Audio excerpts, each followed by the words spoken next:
Hello, hello, everyone. Oops. Give us 1 second to make sure everyone's getting in from the waiting room and we will get started. I'm seeing a few people still straggling. There we go. I think that's everyone for now. We'll keep letting people in as they show up. Ooh, lots of people coming in last minute. Well, anyway, welcome back, guys. Some of you I definitely recognize, some of you might be new. So once again, we are the Marine Environmental Education Center located out on Hollywood Beach, Florida. And today we are doing one of our virtual programs. So since everyone is still kind of stuck at home, there's not a lot you could do out in the world and you definitely can't come here just yet. We are doing programming every Tuesday and Thursday at 1 p.m. to learn about a variety of marine science topics. Today, we are lucky enough to be having Alexa Annunziata here.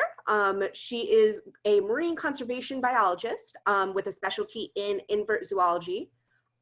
She actually worked in the Invertebrate Zoology Department at the Smithsonian. And she is telling us all about marine invertebrates today, which are really an underrated and vitally, vitally important part of the marine environment. If you guys have any questions, we are going to keep everyone muted just so everyone can hear Alexa clearly. But you can throw those questions in the chat and she will answer them at the end. If you guys have any questions that you need answered immediately or you have technical issues, Christina and I are also here, so we will try and help from afar. Otherwise, whenever you're ready, Alexa, take it away. Awesome, great. Thank you so much for that introduction, Taylor. Good afternoon, everybody. My name is Alexa Annunziata. I am a conservation marine biologist, and thank you for joining me this afternoon to explore marine invertebrates. They are some of my favorite animals, and I'm very excited to get to share them with you. So let's dive in. Ooh, hold on. There we go. Oh, I gotta just close this, sorry. Taylor, do you know how to close the video on the side? Yes, if we are like a little strip or just a couple of little pictures, there's like a minimize button at the top. Oh, awesome, great, thank you. No problem. Okay, so what is an invertebrate? So an invertebrate is an animal that doesn't have a backbone. So if you reach around to your own back, you can feel your spine, and that is a backbone. So these animals don't have backbones. And you can see here on the pie chart, they actually make up a pretty big group of animals. So it's approximately 95% of the animal kingdom. And there's about 30 different phyla. And if anybody remembers the mnemonic device, Kings play cards on fat green stools, it helps us remember what the order of taxonomic categories for classification. So phyla is right under kingdom. So it's still a pretty big taxonomic category. But today we're going to look at a couple of different marine phyla.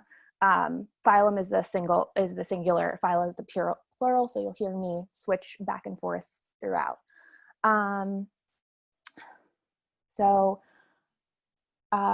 And sometimes we're going to talk about species, so that's the most specific level, and that's the stools. So remember that going down, it gets more specific. So the animals are going to be more closely related. All right.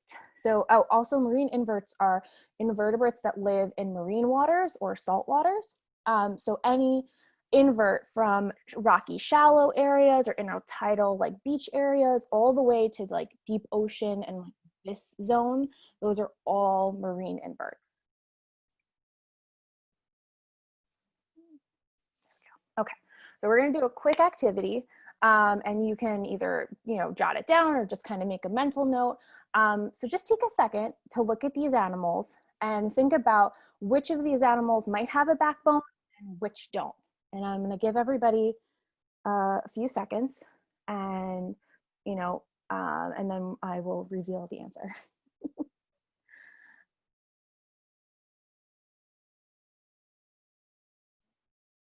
Okay. So if everyone's taking a look, I'm going to go ahead and reveal which have backbones and which don't. So all the ones that are squares are invertebrates. So these guys do not have backbones. So not everything in the ocean is an invertebrate. We do have fish, and the fish have backbones, and there are many different kinds of fish, and I'm not a fish biologist, so I'll leave that to them. But the lobster, the clam, octopus, starfish, and jellyfish are all animals that are invertebrates. Let's dive a little deeper. Okay, so where in the ocean? Like I said before, inverts are found in every zone of the ocean. And this is just to give you an idea of how things can change, because not usually, like when it comes to fish, they're kind of found only in certain areas, but invertebrates are literally found throughout the ocean. They're in the water column. You could pick up a tiny speck of water and there'd be invertebrates in it. That's how small they can be. And they can be huge and sedentary and be living at the bottom of the ocean. So really remember that they can be everywhere and anywhere, and that they all have different adaptations that best suits them for the habitat that they're in. So this really is like what leads to their wide variety. So we're going to explore some of the really big marine invert phyla. There are a few more. There's a whole phyla of worms and a whole phyla for sponges, but unfortunately they're really big, and I wanted to pick things that you guys are more likely to see, and that way you could actually like identify them when the next time you're on the beach or the next time you go swimming. All right, so we're going to look at cnidarians, which are the true jellyfish. We're going to look at mollusks, which are octopus and clams. We're going to look at echinoderms, which are sea stars and sea cucumbers, and some really interesting things there. And then we're going to take a look at arthropods, which include our crabs and lobsters.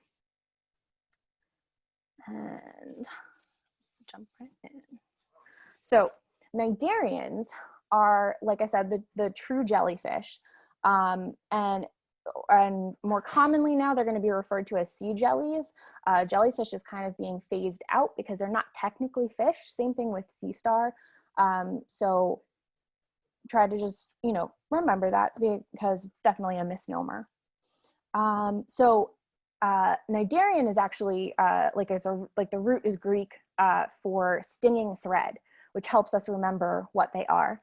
And some of the defining characteristics of them are that they have these stinger cells called nematocytes. So if you've ever been stung by a sea jelly, you definitely know that you've come in contact with one of those stinging cells. Typically, what they do is use these cells to actually catch their prey. Another important part of the cnidarian identity is this planular larval stage. So that is this larval stage right here. And basically what happens is they go from being an egg to this larval stage, and they're kind of, they're ciliated, which means that they have all of these tiny, like finger-like projections, and you can kind of see in the picture here, all around them. And they're actually free swimming in the water column.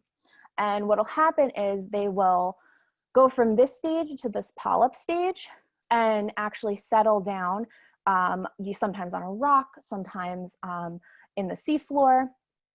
And having those two life cycle stages are a huge part of being a cnidarian, what qualifies them to be a cnidarian. They can also have these two different body plans.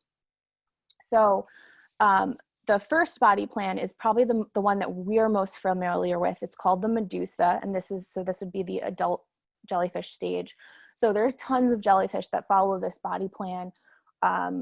Usually what you think of when you think of sea jellies. Then actually sea anemones are part of the cnidarian phyla. So this guy down here, this polyp stage, that's kind of the body plan that they emulate. So they'll kind of be like this upside down medusa, and they stay in one place for their whole life.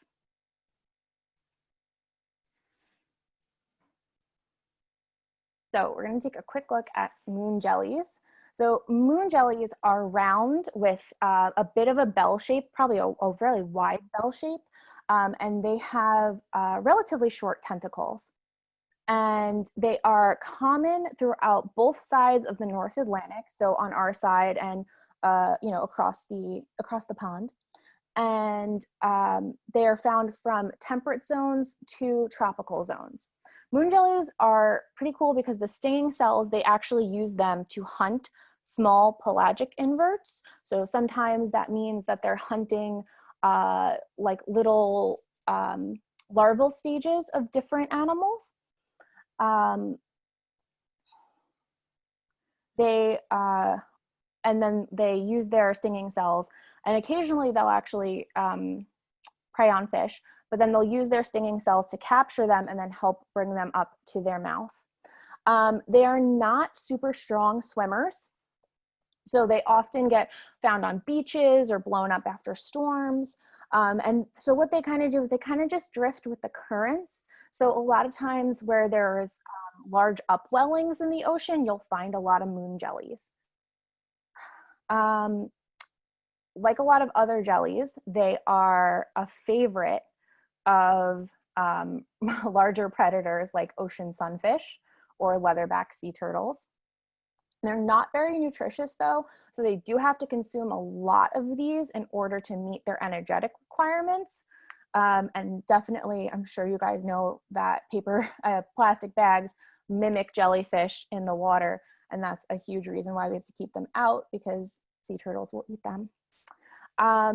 And so scientists have also noticed that jellyfish do really well, particularly moon jellies, do really well in areas of water that seem to have been affected by human behavior. So if the waters aren't, totally clean, they seem to be thriving a little bit more, the jellyfish. So we might be able to use jellyfish as an indicator for how well an area is doing, or whether it needs our attention in terms of conservation.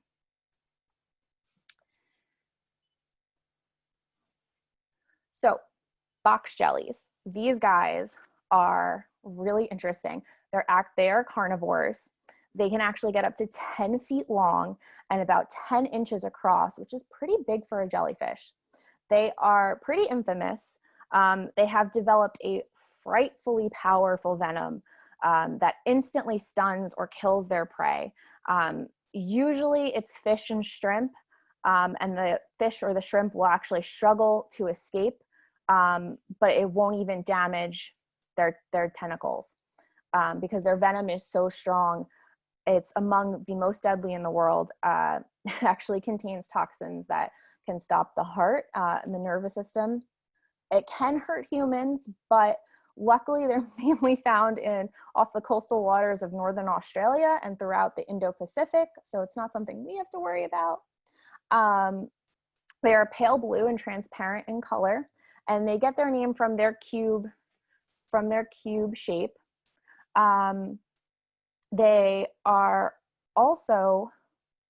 also have the ability to swim, which is really interesting because not all jellyfish have that ability.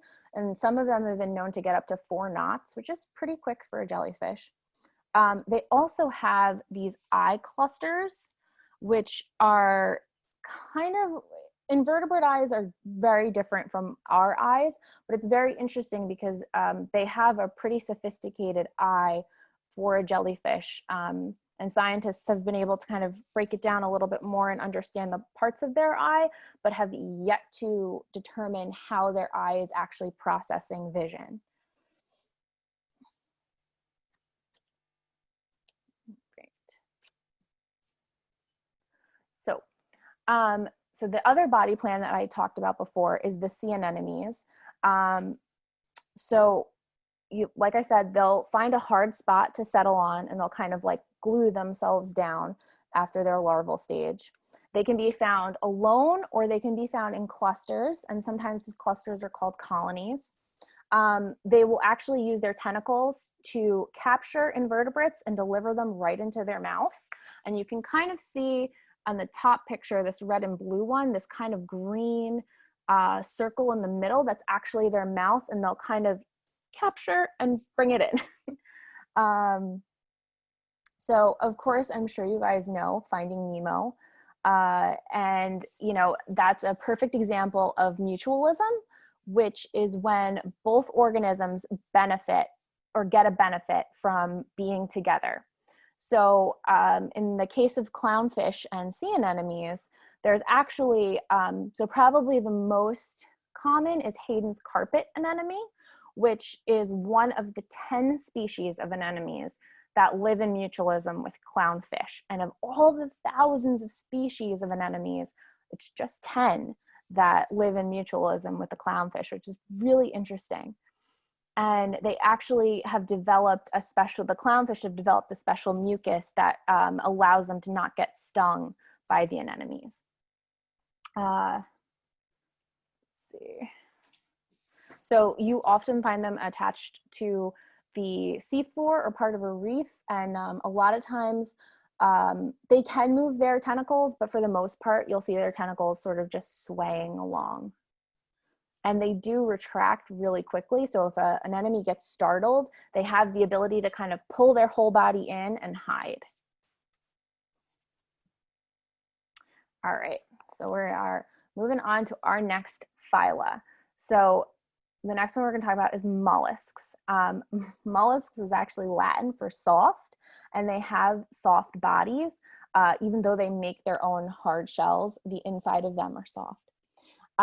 So some of the other characteristics of mollusks is that they have a muscular foot or a body wall for motion. So most of them create their own shell, although cephalopods don't, and we'll talk about that. But for the most part, gastropods, which are marine snails, and bivalves, which are clams, oysters, mussels. There's more bivalves, but those are the most common. They actually pull calcium carbonate out of the water to make their shell. And as you can see, this is another group where there's a ton of variety. I'm sure you guys have gone shell collecting along the beach. You'll see all different kinds of shells. And those single shells that are really pretty, those are usually marine snails, whereas you will see one shell that kind of looks like it has a hinge missing, or it might have had an other half. Those are usually bivalve shells. So we're going to talk about some gastropods. So gastropods, or that includes the common marine snails. So they only have one shell. Sometimes they're actually called univalve as opposed to bivalve, which is two shells. But a lot of times you'll hear them called gastropods. And they have a foot for movement, which is a qualification for being a mollusk. And you can kind of see the foot here in this picture, this reddish brown, oh no, there we go. This reddish brown section of the body right here is actually its foot, and it'll put its foot all the way out of its shell and move along, and it'll help it move along the seabed. This like shell looking part that is attached to the brown reddish mass, this part right here, is called the operculum. And the operculum is like the snail's front door. So when it feels threatened, it will pull its foot in, it'll pull its operculum in, and it'll lock itself up nice and tight so that nothing can get into it. And because it does have that soft body, this is how it's protecting itself against anything that might want to eat it. And then another important component of being a mollusk is having a radula, which is this circular mouth, which you can see up in, I guess that's the top left. And you can see it's got this circular mouth with many rows of teeth. And you can see down here on the bottom, this is actually a special microscope that they use to take these kind of pictures. And these are actually what the snail teeth look like. And it's great for moving along and sort of picking up algae. It's also, some snails like, so snails come in huge, wide variety, and you've seen super small ones to really big ones. I'm sure you guys are all familiar with the queen conch, and they will actually prey on clams or mussels or other inverts like that, whereas some snails, some smaller snails, will use their radula to eat algae. Some whelk and conch have been known to actually use the pointy end of their shell to wedge in between like a clam shell, use it as a wedge and work open the shell, and then they will they'll essentially like stick their tongue into the clam and just suck up that soft body. And it's kind of like a clam milkshake.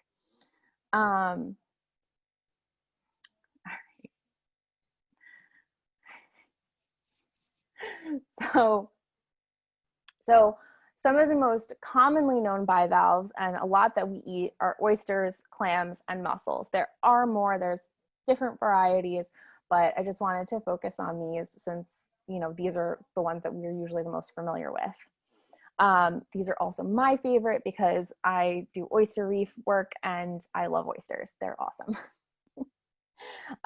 So we're gonna kind of do an example of a clam. So basically, this part of the clam right here is called their foot, and it allows them to be mobile. So sometimes when you see a clam open a little bit and they kind of have that little bit of tissue sticking out, they're actually moving because they'll bury themselves and hide themselves in the sand. And then they'll use their siphon to pull in water, filter water, and eat. But they really like to be kind of buried, not super deep, but you know, just right under the sand. It also helps protect them. So in bivalves, the radula is actually no longer present. And it's kind of interesting because they've developed filter feeding as opposed to using a radula to eat. So, so bivalves, clams and oysters and mussels are filter feeders, which means that they're pulling in water into their body, and they're actually using their gills to capture food particles, and then they'll ingest the food particles, and they will release the water back out into the environment. What's great about this action is that they're actually filtering the water, and a clam can filter about 5 gallons of water a day, depending on its size. Like a little neck clam can do about 5 gallons a day. But shellfish are really great. They're really important in terms of environment, in terms of water quality, because they do filter the water and they're pulling out different impurities.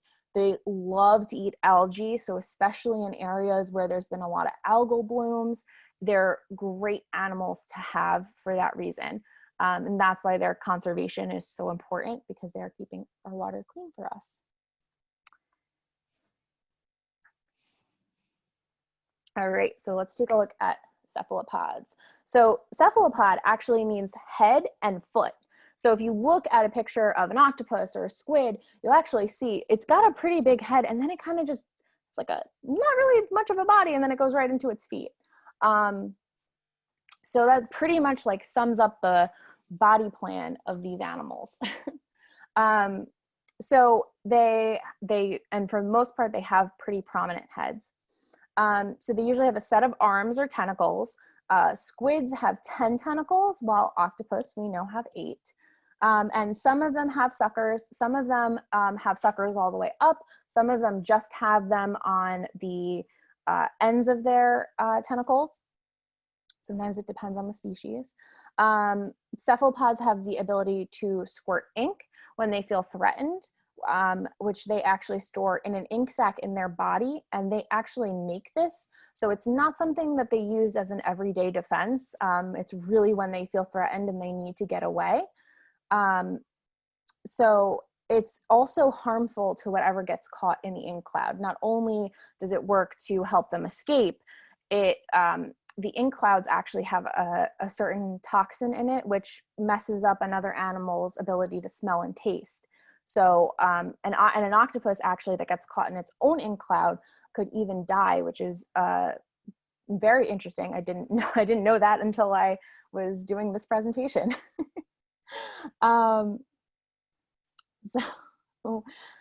Octopus in particular actually have 3 hearts, which actually helps with their circulation.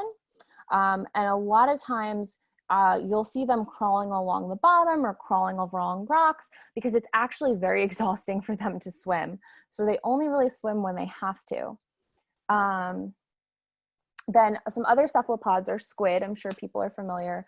And there's a large variety of squids, from very, very small stuff to very, very big stuff. Like giant squid can be up to 26 meters. Then there's also cuttlefish, which is this guy down at the bottom. They're pretty adorable. And the nautilus, which actually has a really interesting and long fossil record, a very prehistoric cephalopod. So this is just an example of variety. This is just an example of variety in the cephalopod phyla. So here we have the Dumbo octopus, which is a newly found species of octopus. It is very small and very, very cute. And then of course over here we've got the Humboldt squid, which, as you can see in this picture with the diver, it's almost the size, it's probably is the size of the diver if you had them both next to each other. Humboldt squid are very, very powerful. They have been known to take down divers. So, you know, even animals in the same phyla can look very different, can be very different, even though they share a lot of the same core characteristics. All right, marine arthropods. So there are many marine arthropods. There are many arthropods to begin with. And it actually includes spiders and insects, but we're focusing on marine arthropods. And these are just some examples of different arthropods. We've got a coconut crab up here, a mantis shrimp, and some horseshoe crabs. So these animals basically have these, so arthropod is Greek for joint and foot. So these animals have these segmented bodies.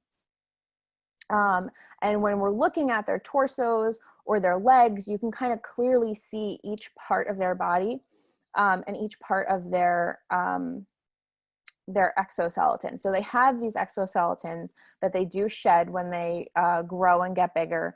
So they usually shed at a certain time of year, and sometimes you'll find molts on the beach. Or if you see an arthropod that's molting, or you see a crab that's molting, they're usually really soft right after. So you want to leave them alone and, you know, give them space, because it's going to take them like, sometimes it could take like 2 to 4 days for them to, for their shell to harden back up. It's definitely when they're at their most vulnerable. So each segment actually has a pair of legs. And so each segment that you'll see on the body, on either side of the body, there will be one leg. And got some more examples of that. So we're going to take a look at the Caribbean spiny lobster. So these guys are typically found in coral reefs and seagrass beds. They have really long lobster antennae, spiny antennae, and so their name comes from that and their spiky exoskeleton. They tend to eat, they have 10 legs. They're a decapod, which means 10. So that's another level of classification. They eat small snails and crabs. They have their exoskeleton. And they don't have large claws like the Maine lobster. So these are, you know, two of the most popular animals that we would think of when we think of lobster, is the traditional like New England Maine lobster, and then the Caribbean spiny lobster. And so you can see here, I think you can kind of see better on the top one. For each leg that they have 5 legs on each side of their body. They have 5 segments for each pair of legs. And then the stone crab, which I think you guys are probably familiar with in Florida. So they're found kind of all along the East Coast. They have some, they're kind of brownish red with green spots, and they have the black tips of their claws, which are probably the most distinctive feature. These guys actually eat oysters and other small mollusks. They'll eat worms too, and sometimes even smaller crabs. They can actually grow back lost limbs, which most arthropods can. If their limb is lost at the joint correctly, they will grow them back as part of a defense mechanism. And of course, they are very popular with human consumption. So this crab is really cool. It's called a Yeti crab, and it's actually a deep sea crab. They live in hydrothermal vents, which are these really warm vents down in the deep ocean. They were only discovered in 2005, and a lot of invertebrates keep getting discovered the more and more like deep sea research gets done. We're finding more and more invertebrates and more species. So these guys, they actually kind of colonize one area, and they all kind of live together in this in the hydrothermal vents. So they aren't transparent, they are white, and they do lack color, which is a huge marker of animals that live in the abyss zone. They usually are either transparent or they lack color altogether, because that actually helps them blend in better, as opposed to like being blue or green or a different color, because once you get down to the abyss zone, there is almost no light. There is no light. And this is how they're able to best hide and best protect themselves.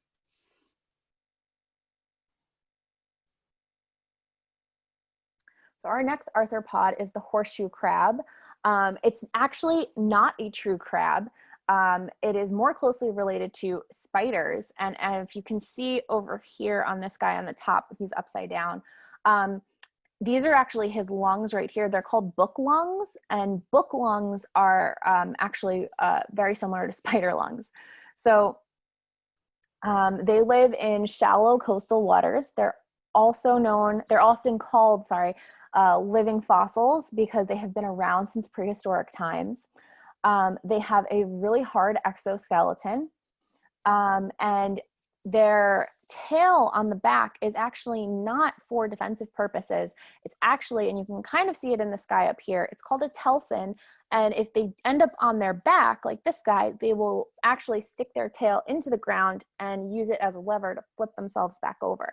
So it's a super important part of them. Let's see. So they eat worms and clams, and they may eat algae.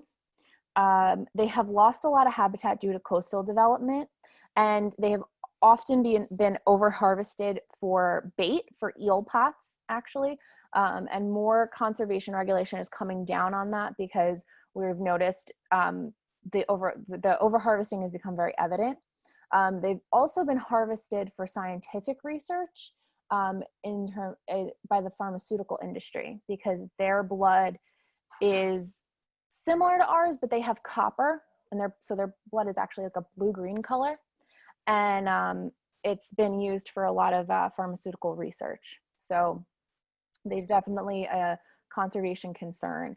Also, if you guys find one of these on the beach, if they have a tag on them, go ahead, call the tag. There's tons of research being done, because they migrate really far, sometimes from New York to Florida.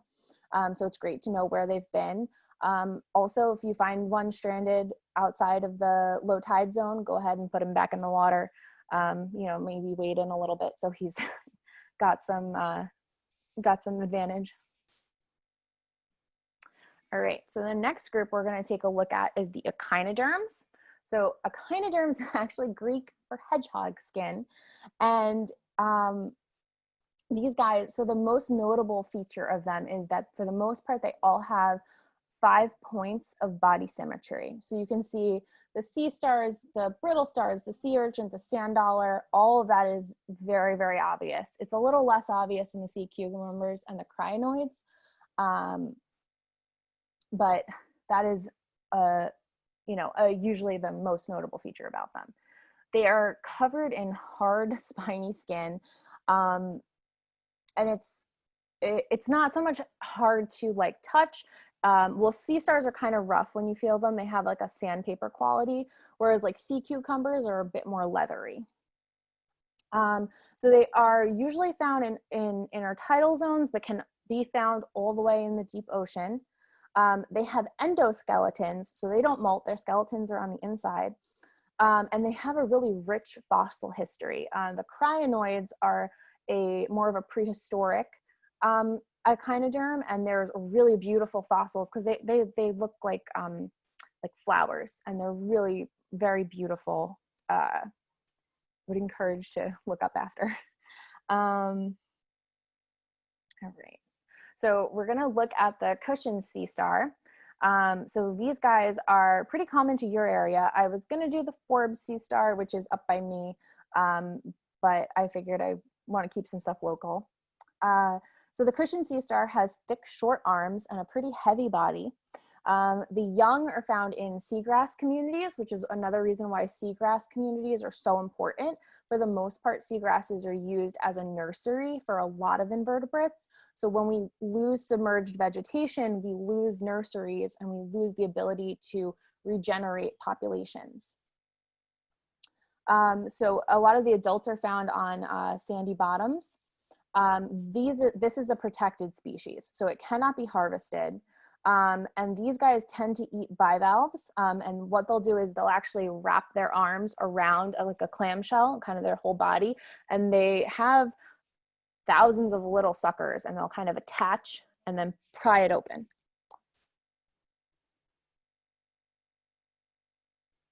So these are sea cucumbers. Like I said, they have leathery skin. They are really interesting and wild species, and there's many different species. So they're found worldwide on the seafloor. For the most part, they eat and break down detritus, which means that they kind of like they'll go through the sand and eat like waste materials and like things that have been left over from other animals, and help break it back down into sand and other nutrients. So they're really important for the environment. And they have this really cool ability. It's a really cool defense mechanism. They can actually eject their stomach if they're being preyed upon. And for the most part, the predator will attack the stomach that they've just ejected, and they will sneak away and survive and then regenerate their stomach. And it's one of the most interesting defense mechanisms I have ever come across.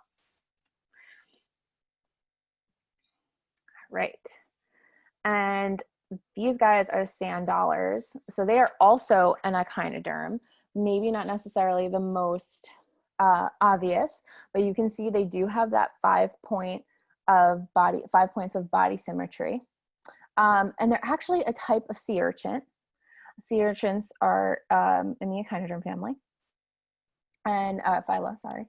And you can actually see on this picture that they are covered in these like tiny velvety textured little spines. So they will live in and around the water's edge, and they actually eat larvae of like small microscopic animals and algae in the water. And they have very few known predators. But from time to time, because they do live on the water's edge, they won't always make it back into the water, especially if the tidal cycles are really, if the tide's like super, super high and then very, very low, they might not make it back into the water. So you'll see them from time to time on the beach, and they'll already, if they're kind of brownish still, but maybe a little bit white, if they're kind of brownish still, they actually might be alive. So it's helpful to put them back in the water.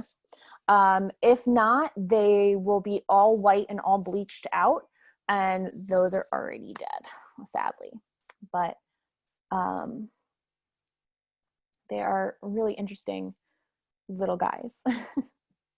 So what I hope you take away from this presentation is that there are many different marine inverts, that they live all over the globe, from shallow waters to deep waters, and that they can get very, very large, and some of them can be very, very small.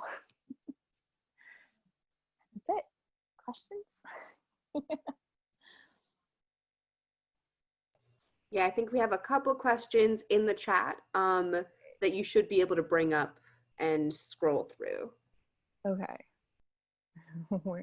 more chat. Awesome. Okay. Let's see.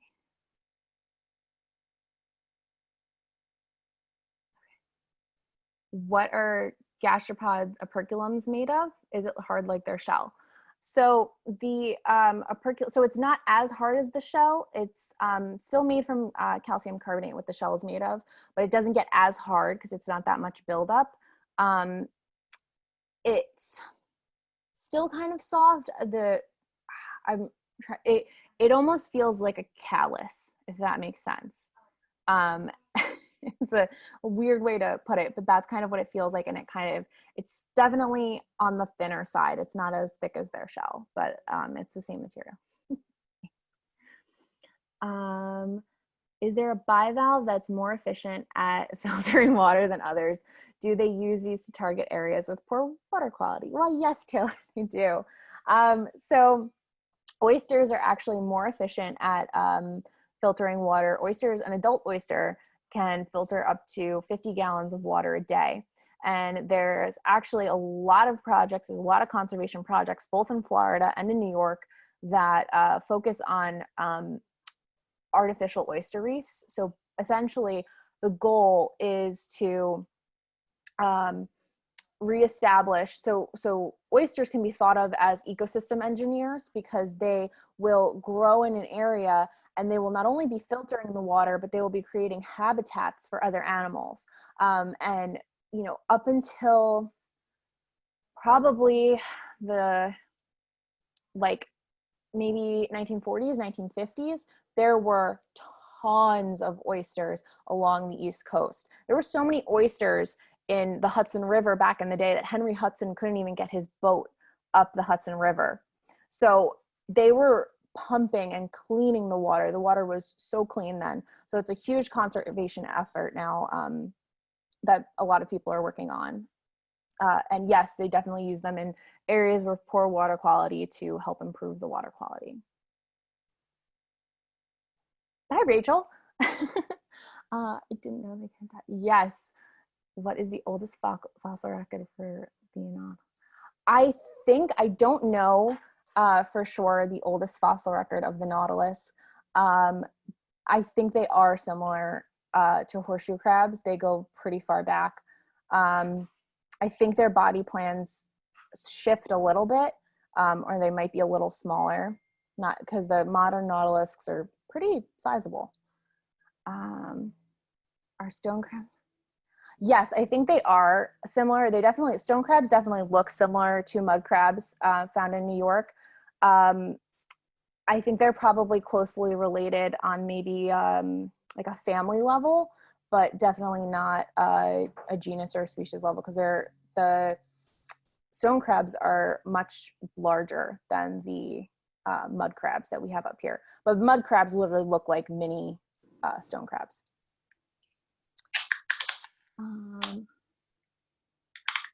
Is there any known reason that the horseshoe crabs have outlived a lot of their ancient counterparts? I don't know.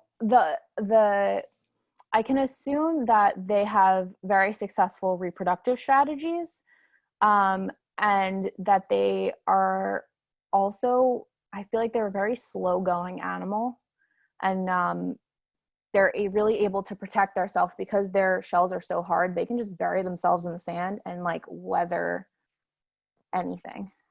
I think they're also very pollution resistant. I don't think they have a terrible time with like poor water quality, whereas some animals are super sensitive to changes in water because they do migrate. So they are going to areas where different water quality, water temperature, salinity. They have a hardy constitution. What is your favorite invertebrate to study and why? I think right now oysters are my favorite because that's what I work on a daily basis. I think that they're just so amazing that they filter the water the way they do, and they provide us like this very natural opportunity to return and restore water quality to a better condition. I also really love cephalopods. I love octopus. They are so intelligent. They're so interesting. I mean, some people call seals the dogs of the sea, but octopus are definitely have like dog-like qualities. I highly recommend Cy Montgomery's book, Soul of an Octopus, if you're into them.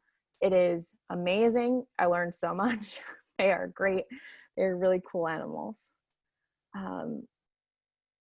Are sea cucumbers alive? Yes, they are. They are alive. It's like it's more of a misnomer. They're not vegetation. They are an animal. Horseshoe crabs can be offensive, or are they only built for defense? I really think they're only built for defense. I've never really heard of them being like offensive or like going after stuff other than like their small food stuff. Are any of the animals you talked about endangered or protected? Yeah, so the cushion sea star is protected. The horseshoe crab, conservation is definitely underway on the horseshoe crab. There are tons of, a lot of times with invertebrates, they are protected or endangered due to over-harvesting. So that's a huge thing to remember. So if we eat it, it's likely that there's a problem. What is the coolest adaptation of any marine invertebrate you've learned about other than cucumber? Yeah, the sea cucumbers are pretty cool. Oh, octopus, I forgot to mention this. Octopus have these really awesome cells called chromatophores, and they actually, the chromatophores allow them to adjust their color. So if you've ever seen an octopus like literally change the color of its skin and blend into different backgrounds, it's because of these cells called chromatophores, and it is the coolest thing that I've seen because it happens in like a blink of an eye. Have you ever seen an octopus use a tool in person? I have not seen an octopus use a tool in person, but I've seen videos. And what was it like if you, and why do squid change? Oh, so squid also have chromatophores. So it's a cell and it lets them adjust to their background. Why oysters filter? With oysters filtering the water, how much pollution are they keeping from themselves? What happens when we eat oysters? So it's really important. So yes, oysters are filtering the water, and yes, they are taking on different pollution. So it's important to know where your oysters come from and what body of water they come from, because not every body of water is going to be safe to eat them. If there's a lot of algae in that water, it might not be a great thing because different algae can actually produce different toxins for us that are harmful for us to ingest, as well as they can also filter like heavy metals and other pollution like that. So it's important to make sure that your oysters are coming from an area that's clean. I don't recommend just like going oystering yourself, like you need to do, or clamming yourself. You'd have to find out if the body of water is open for shellfishing. And you can usually find that like via your local recreation, Department of Environmental Conservation type website. You should also always get a permit.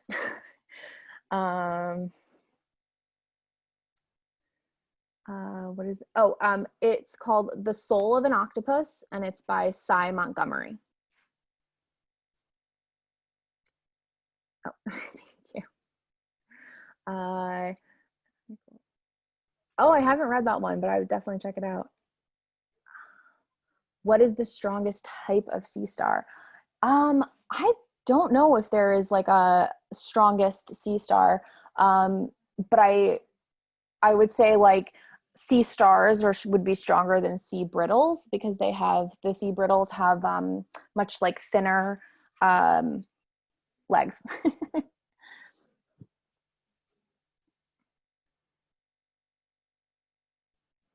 Yeah. Okay. Very cool. So thank you very much. I think that's about it for the questions. If you do think of one that you really want to get answered, email us at meek@nova.edu. If we can't answer it, we will pass it on to Alexa. Otherwise, thank you very much for coming today. And thank you so, so much, Alexa, for the amazing presentation. Thank you. I learned a ton. I bet everyone here did as well. If you guys are interested, it's Tuesday. Yeah, this Thursday, we have another presentation at 1 p.m. with our friends at Gumbo Limbo Nature Center. We are going to be learning about sea turtle rehab. So we've learned a lot about the different sea turtle species, some about the nesting season, but we are going to learn everything about what happens if there is an injured sea turtle and how you guys can help. So check our social medias to tune in for that. But otherwise, if you missed any of this, it is recorded. We are going to post it to our YouTube channel. So keep an eye out there. But thank you very much, guys. And thank you, Alexa, so, so much. Thanks, guys. Have a good day. We'll see you guys another time.